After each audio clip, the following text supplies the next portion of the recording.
kasih Pak Luhut, Pak Erlangga, serta rekan-rekan media. Assalamualaikum warahmatullahi wabarakatuh. Di ratas tadi Bapak Presiden memberikan pesan agar kita mensyukuri turunnya semua kasus konfirmasi dan juga berumah sakit. Beliau juga memastikan agar dipesankan kita semua harus tetap eling lan waspodo. Walaupun kita bersyukur, tapi kita harus hati-hati, terutama melihat kondisi dari negara lain. Beliau juga menekankan bahwa harus ada strategi transisi yang jelas dari pandemi dan endemi, terutama dengan sosialisasi prokes dan juga vaksinasi yang harus dipercepat, dan kalau bisa mencapai angka 100 juta di dalam akhir bulan ini. Dan mungkin saya izin share sedikit aja update-nya. Ini yang pertama saya ingin sampaikan ke teman-teman. Jadi di negara-negara lain di dunia, varian Delta ini menyebabkan kenaikan yang cukup tinggi, baik dari kasus konfirmasi maupun juga perawatan dan kematian. Even buat negara-negara dengan coverage vaksinasi lengkap yang mendekati 50%, bahkan di atas 50%. Ini memberikan pesan ke kita bahwa walaupun kita sudah turun, dan vaksinasi kita sudah mulai berjalan lancar, tapi kita harus tetap hati-hati dan harus tetap waspada seperti yang disampaikan Bapak Presiden. Kita juga belajar dari sejarah sebelum-sebelumnya bahwa lonjakan kasus yang terjadi di awal Januari dan di Juli tahun ini semuanya disebabkan karena peningkatan mobilitas yang luar biasa, yang selalu diikuti seminggu atau 2 minggu sesudahnya dengan kenaikan jumlah kasus yang nanti akan sampai di puncaknya dalam 4-8 minggu. Jadi pelajaran kedua yang kita dapatkan di sini adalah kita harus eling lan waspodo. Begitu udah turun, jangan gerusa-gerusu.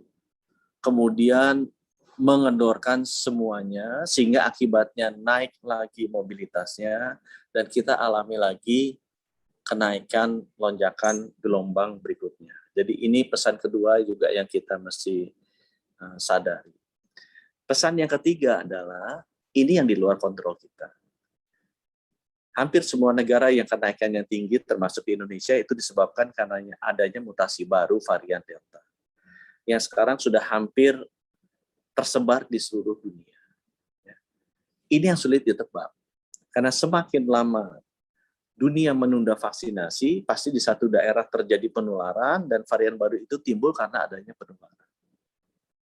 Sampai sekarang ada beberapa varian baru yang juga under investigation seperti Lambda, tapi memang kita lihat itu masih terkonsentrasi di Amerika Selatan. Buat teman-teman wartawan diketahui bahwa tes genome sequencing untuk mengetahui varian baru ini di tahun 2020 kita lakukan 9 bulan 140 tes. Ya sekarang dalam waktu 8 bulan kita sudah melakukan 5.788 tes atau sequence. Sehingga dengan demikian, dan kita punya kapasitas 1.700-1.800 tes per bulan yang kita akan maksimalkan untuk bisa melakukan monitoring seperti apa penyebaran varian baru ini dan bagaimana kita mengantisipasinya. Memang sulitnya varian baru ini di luar kemampuan kita untuk mencegah agar tidak terjadi. Yang penting kita bagaimana kita bisa bereaksi kalau ini ada. Saya juga akan menyampaikan sekali lagi teman-teman bahwa strategi dengan merubah dari pandemi menjadi epidemi, kita harus lebih mempersiapkan di sisi hulunya. Yaitu tadi perubahan perilaku atau 3M, strategi deteksi yang baik atau 3T selama ini kita kenal, dan strategi vaksinasi. Nah, ketiga strategi ini selama masa transisi ke epidemi, itu harus dilakukan bersamaan. Kita tidak bisa menggantungkan ke salah satu strategi saja. Karena contohnya kita sudah lihat tadi di depan, di beberapa negara yang even vaksinasinya tinggi sekali, kalau mereka tidak menerapkan dengan baik, atau lupa, atau lengah mengenai strategi protokol kesehatan, atau perubahan perilaku, dan strategi deteksinya, testing, tracing, treatment, isolasinya, itu bisa terulang kembali. Karena vaksinasi itu bukan membuat kita kebal, ya, kita bisa tetap tertular dan menularkan, tapi akan membuat kita tidak usah masuk rumah sakit. Ya. Nah itu yang benar-benar perlu kita sadari bersama.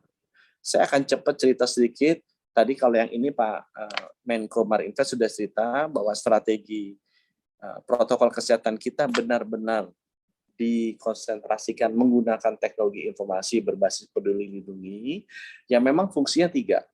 Satu untuk screening, jadi kalau orang mau melakukan aktivitas, dia akan kita tes secara online, real time, apakah sudah divaksin ataukah sudah dites PCR. Yang kedua, fungsinya sebagai tracing.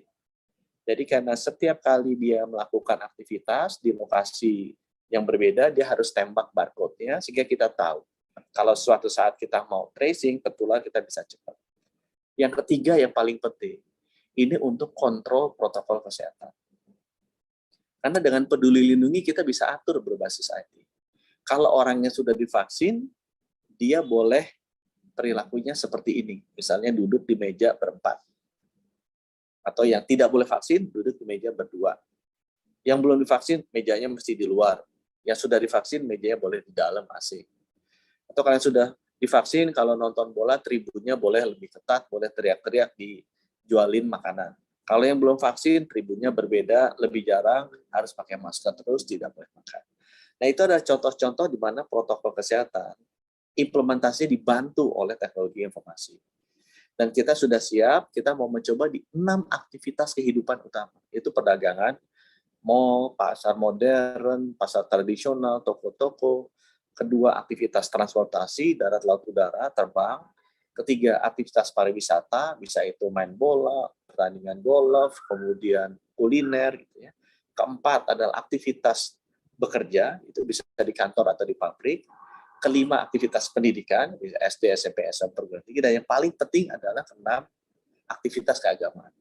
Karena kita belajar bahwa di setiap kali ada hari raya besar, itu akan men-trigger pergerakan sosial yang besar, kerumunan sosial yang besar, sehingga pasti terjadi lonjakan.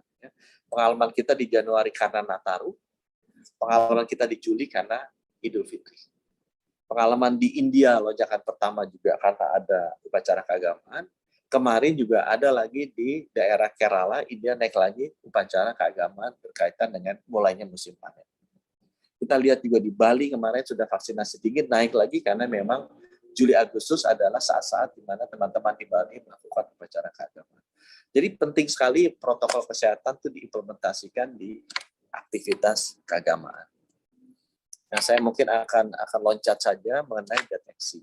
Jadi sesudah protokol kesehatan, hal kedua yang harus selalu dijalankan adalah strategi 3T bahasanya kita. Nah, 3T ini penting kenapa, teman-teman? Karena kita suka terburu-buru, lupa bahwa penularan sebenarnya masih tinggi.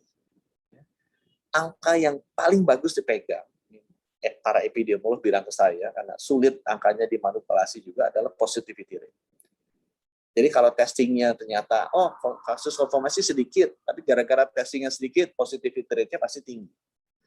Gitu ya, jadi nggak mungkin susah angka ini sulit dimanipulasi. Kalau positivity rate-nya masih 40% misalnya, ya artinya setiap kali kita tes 10, 4 masih tertular, itu masih tinggi. WHO bilang itu harusnya di bawah 5%. Jadi dari 100 yang dites, yang positif hanya 5 atau kurang. Nah, angka 5% positivity rate itu kira-kira mendekati kondisi di mana sudah mulai normal.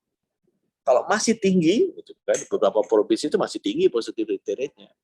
Ya mereka harus terus meningkatkan testing, tracing-nya, supaya kalau ketemu, cepat dimasukin di isolasi terpusat. Kalau tidak, artinya testing tracing kurang, yang tertular tuh masih berkeliaran di mana-mana tanpa kita ketahui. Nah, itu bahayanya. Itu sebabnya hal kedua yang harus dipastikan benar-benar tuh testing tracing-nya mesti jalan. Itu is a must. Walaupun kita sudah berpindah dari pandemi menjadi epidemi. Ini ada contoh yang kita monitor setiap hari kondisi masing-masing provinsi. Yang bagus tuh baru yang sedang 1, 2, 3, 4, 5, 6, 7, 8 provinsi termasuk DKI Jakarta. Yang lainnya masih relatif tinggi karena di atas 15%. Nasional rata-rata 7 hari 12,8, udah di bawah 15, ya per hari ini saja 8%. Ya, tapi karena kasus konfirmasi dan testing itu setiap Sabtu, Minggu, Senin pasti lebih rendah karena hari libur, kita sesuai juga dengan aturan WHO kita lihatnya rata-rata 7 hari. Mungkin yang saya juga update terakhir adalah mengenai vaksinasi. Bapak Presiden minta kalau bisa 100 juta bisa sampai bulan Agustus ini, dan kalau bisa ya rata-ratanya bisa ditingkatkan ke 2,3 juta. Dengan segala kekurangan kita, saya mesti share ke teman-teman Indonesia yang di awalnya dibully vaksinasinya akan selesai 10 tahun gitu ya. Insya Allah sekarang ranking ke-6 dunia untuk jumlah orang yang divaksinasi. Ya, per hari ini saya lihat sudah hampir 63 juta. Ya. Ini per kemarin 61 juta orang sudah terima at least dosis pertama. Di bawah Cina, India, Amerika Serikat, Brazil, dan Jepang. Dari sisi total suntikan, kita nomor 7. Ya, di bawah Cina, India, Amerika, Brazil, Jepang, dan Jerman. Ya. Per hari ini tadi barusan saya lihat 97,8 juta kita sudah suntikan. Ya. Mudah-mudahan bisa mengejar Jerman. Angkanya juga naik terus. Ya, kita berharap kalau mulai dari 13 Januari kita sampai 50 jutanya pertama itu 8 Juli atau 26 minggu.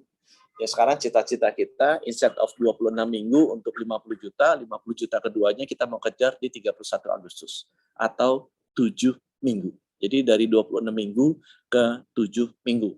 Mudah-mudahan nanti ke depannya bisa turun ke 5 minggu atau 4 minggu. Setiap 5 atau 4 minggu kita tambah 50 juta dosis.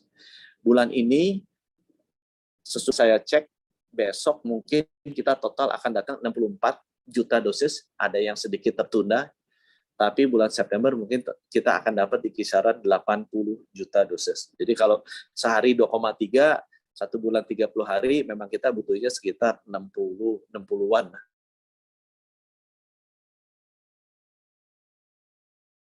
Pak Presiden. Dari saya mungkin demikian, Pak Luhut. Terima kasih, mohon dukungan teman-teman supaya kita bisa mengatasi pandemi ini bersama. Terima kasih, Pak.